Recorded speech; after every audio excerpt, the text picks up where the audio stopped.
I promised the country on Tuesday that I was going to speak. I was going to release today policy directions pursuant to Article 245(4) of the Constitution of Kenya. I was going to issue a policy directive to the IG to make sure that we make it very clear from the Office of the Cabinet Secretary on behalf of the Government of Kenya and the Executive, and pursuant to constitutional provisions on how the police officers can manage use of firearm and use of force when carrying out their responsibilities, whether dealing with bandits here or dealing with criminals in urban areas or dealing with goons.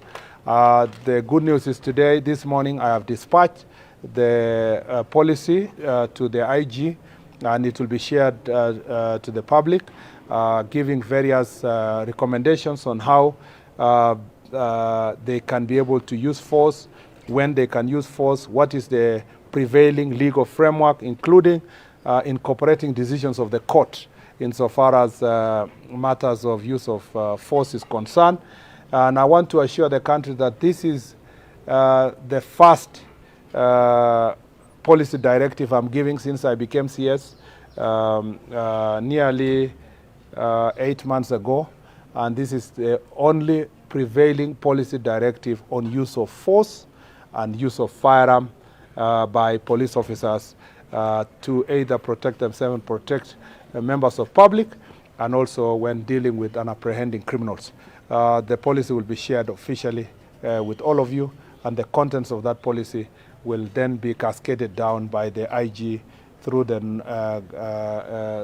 existing framework to ensure that this matter now, which has attracted a lot of public discourse in the recent past, especially after my visit to Dagoretti and Kikuyu police station, I thought it was necessary to put these policy directives in paper so that I can be held to account by the people of Kenya, and that now IG can have something to work on. People should stop this idea that I had directed IG in any way in the past. The only policy directive that is legally binding and to the IG, and which can be properly debated by the people of Kenya, is the one that I have put in writing and in signature, and with my signature as required by the Constitution. Shaban? Waziri, you're privy to this policy. Yes. Je, inaonyesha kwamba pengine katika sheria za nchi kuna upungufu kwa sababu kuna madai kwamba pengine kwa kuanza sera hiyo mpya ama mwelekeo huo mpya inaonyesha kwamba labda kuna utepetevu wa kutekeleza mwongozo wa sheria. Ningependa kusema kwamba saa zingine policy ambayo inaweza ama sera ambayo inaweza tolewa ni inafafanua zaidi sheria na inasaidia kujaza pengo yenye inaweza kuwa katika mambo ya sheria. Na kama vile nilisema, kuna pia maamuzi tayari yameamuliwa na koti ambayo yanahusiana na mambo ya utumizi wa nguvu kwa polisi na utumizi wa bunduki, na ilikuwa vizuri kwamba niweke hiyo katika maandishi. Pia ilikuwa ni vizuri nieleze ni jinsi gani polisi watasaidiwa na wata-communicate namna gani wakati wametumia mambo ya firearm, mpaka hata kutafanyika nini kwa askari ambaye anashukiwa kwamba ametumia firearm, atasaidiwa namna gani kwa National Police Service, legal services yao itafanywa namna gani. Hiyo yote nimeweka katika hiyo policy directive, na itazinduliwa rasmi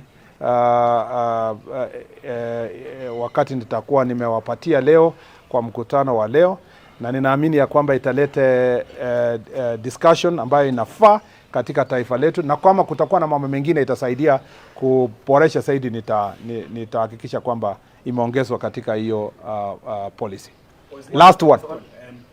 On the policy directive, have you also captured, there was a control on the how police wear during the protest, or when they are going to various duties, covering of the faces? Have you also captured that? Policy direction was not on protest. The policy direction was use of firearm. And the policy direction is not use of firearm during protest. It is use of firearm at any time, anywhere, including when you are dealing with criminals, thugs, bandits. You know, the paradox in this country is that, and I said it yesterday, people are happy when we tell them, you know, the police officers had to use firearm to deal with bandits. Yeah? But when they deal with similar criminals in urban areas, they will say, no, don't use firearm. It is the mentality that is fomented around this feeling that people from marginalized areas are less of citizens than the ones that are in urban and developed areas. This policy applies everywhere. If the life of a police officer is in danger in Malaso Valley, he must be able to protect himself in Malaso the same way he's protecting himself in Dagoretti. You know, that policy must apply across the country equally. And so it has captured that position. It has captured also the court's decision of Justice Mrima in Kitale on the use of force. So all those issues have been captured. I was specific on the attire. Attire is not use of force. No, that one, if there will be need for attire, that will be a different policy. There was a direction on covering of the faces. That is why I'm saying use of force by a police officer. This is how to use a firearm, not how we will dress. We will come to, if there will be, I don't see there is any confusion at the moment on how a police officer dresses. Should I find myself in a situation where that matter is of national importance and that I feel that there is a gap, I will also try to give a policy direction the same. For now, it is about use of force and use of firearm. Thank you, Waziri. Probably Thank you. the governor should say something. No, we are not saying anything else now at this place.